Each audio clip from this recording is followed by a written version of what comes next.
Laymen's evangelical fellowship స్థాపకులు దానియేల్ గారు 1961వ సంవత్సరం సెప్టెంబర్ 27వ తేదీన చేసిన ప్రసంగము. పేతురు రాసిన మొదటి పత్రిక మొదటి అధ్యాయము 2వ వచనము. తండ్రి అయిన దేవుని భవిష్యత్ జ్ఞానాన్ని బట్టి ఆత్మ వలని పరిశుద్ధత పొందిన వారై విధేయులగుటకును యేసుక్రీస్తు రక్తం వలన ప్రోక్షింపబడుటకును ఏర్పరచబడిన వారికి యాత్రికులకు శుభమని చెప్పి వ్రాయినది. మీకు కృపయు సమాధానమును విస్తరిల్లునుగాక. ఏ ఆత్మ ద్వారా నడిపించబడుచున్నారో ప్రతి ఒక్కరూ తప్పక తెలుసుకొనవలసి ఉన్నారు. అది యేసును మృతుల్లో నుండి లేపిన ఆత్మయేనా? లోకములోనికి వెళ్ళిన చాలా ఆత్మలు అక్కడ ఉన్నాయి. యోహాను రాసిన మొదటి పత్రిక 4వ అధ్యాయం 1వ వచనము. ప్రతి ఆత్మను నమ్మక ఆయా ఆత్మలు దేవుని సంబంధమైనవో కావో పరీక్షించుడి. చాలామంది వాక్యాన్ని బోధిస్తారు. అయితే వారి బోధ దేవుని ఆత్మ ద్వారా పరిశుద్ధపరచబడినదా అని నీవు తెలుసుకొనవలసి ఉన్నావు. మార్పు చెందిన తరువాత ప్రజలు వాక్యం వినుటకు ఆకలి కలిగి ఉంటారు. కాబట్టి ఎక్కడ వాక్యం బోధించినను ప్రతి కూటమునకు పరిగెత్తు వైఖరి కలిగి ఉంటారు. ఇది తప్పు. ఆ బోధకులు ఆత్మ ద్వారా అభిషేకించబడ్డారా? కొరింథీయులకు రాసిన 2వ పత్రిక 7వ అధ్యాయం 1వ వచనము.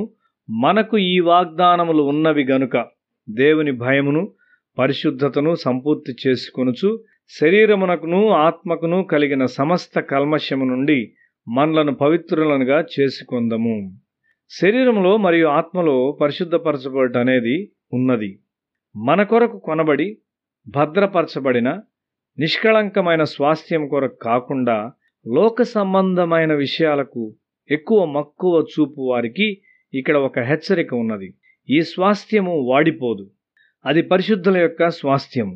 నీవు నీ పిల్లల కొరకు ప్రార్థించేవాడవైతే వారికి నీవు ఆ స్వాస్థ్యాన్ని అందజేస్తావు. కొలస్సీ పత్రిక మొదటి అధ్యాయం 12వ వచనము. తేజోవాసులైన పరిశుద్ధుల స్వాస్థ్యములో పాలివారమగుటకు మనలను పాత్రులనుగా చేసిన తండ్రికి మీరు కృతజ్ఞతాస్తుతులు చెల్లింపవలననియు దేవుని బతిమాలుచున్నాము. పరిశుద్ధుల స్వాస్థ్యములో నీవు పాలు పొంది ఉన్నావా? నీవు బలహీనముగా ఉన్న దినాల్లో ఆ స్వాస్థ్యము నిన్ను కాపాడుటకు వచ్చును. నీ తల్లిదండ్రుల నుండి ఐశ్వర్యమునకు సంబంధించిన స్వాస్థ్యం నీవు కలిగి ఉన్నట్లయితే నీవు ఆర్థిక ఇబ్బందుల్లో ఉన్నప్పుడు ఆ స్వాస్థ్యం నీకు అండగా నిలుచును. ఆ ఐశ్వర్యం ఇంకా నీ చేతుల్లో లేకపోవచ్చు. అయితే ఒక దినాన అది నీదగును. కాబట్టి ప్రజలు నీ ప్రస్తుత పేదరికమును అవకాశముగా తీసుకొనలేరు. ఒక యువరాజు సింహాసనమునకు ఇంకా రాలేకపోవచ్చు. అయితే అతడు సింహాసనమునకు వారసుడని మరియు ఒక దినాన రాజుగా వస్తాడని ప్రజలకు తెలియను. పరిశుద్ధులతో నిష్కళంకమైన స్వాస్థ్యము నీకున్నదని చీకటి శక్తులకు ముందుగా తెలియను. నీవు దానివైపు నడుచున్నావు. ఆ నిరీక్షణ నిన్ను ఇప్పుడు బలపరచును. అబ్రహాము ఆ విధమైన స్వాస్థ్యము కలిగి ఉన్నాడు. మనలను మనము ఆత్మీయ జీవితములో సాధ్యమైనంత త్వరితముగా ధనవంతులుగా చేసుకొనుట మన పని అయి ఉన్నది.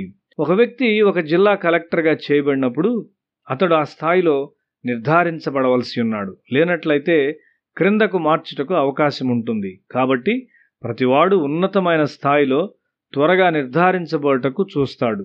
వారు చివరి వరకు ఎంతో జాగ్రత్తగా పనిచేస్తారు. నీవు కూడా మార్చబడిన వ్యక్తిగా ఆ స్థితిలో నిర్ధారించబడవలసి ఉన్నావు. నీ పాత పద్ధతులకు నీవు తిరిగి వెళ్ళకూడదు. నీ ఒక్క తలాంతు 5 తలాంతులుగా హెచ్చించబడవలసి ఉన్నది. రేపటిని గూర్చి ఆందోళన చెందవద్దు. నేటి కీడును జయించు. నీ మాటలన్నిటిలో, ఆలోచనలో మరియు క్రియలన్నిటిలో నీవు దేవుని సంతోషపరిచావని తృప్తి గలవాడవై ప్రతి రాత్రి ఒక మంచి మనస్సాక్షితో పడకకు వెళ్ళుము. విజయం వైపు లక్ష్యముంచుము. పరిశుద్ధులలో స్వాస్థ్యము నీకు ఉన్నదని జ్ఞాపకం ఉంచుకో. సుసన్న వెస్లీ మరియు మేడం గయోన్లు కేవలము ఇల్లాలులుగానే ఉన్నారు. అయినప్పటికీ వారు ఒక్కొక్కరు చాలా ఉన్నతమైన ఆత్మీయ స్థాయిలో జీవించారు. మేడం గయోన్ భర్త మరియు అత్త ఆమెను ఎల్లప్పుడూ తిడుతూ ఉండేవారు.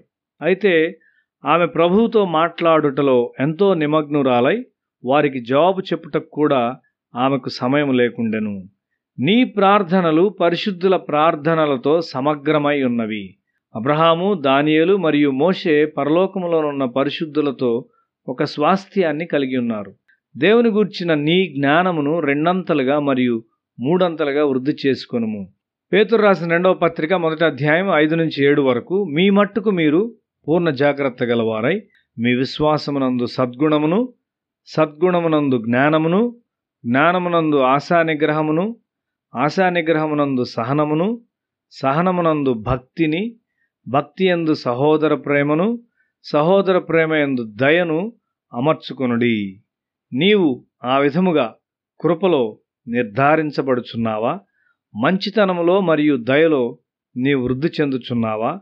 నీ తలాంతులను వృద్ధి చేసుకొనుచున్నావా? ఆత్మలో పరిశుద్ధపరచబడుము.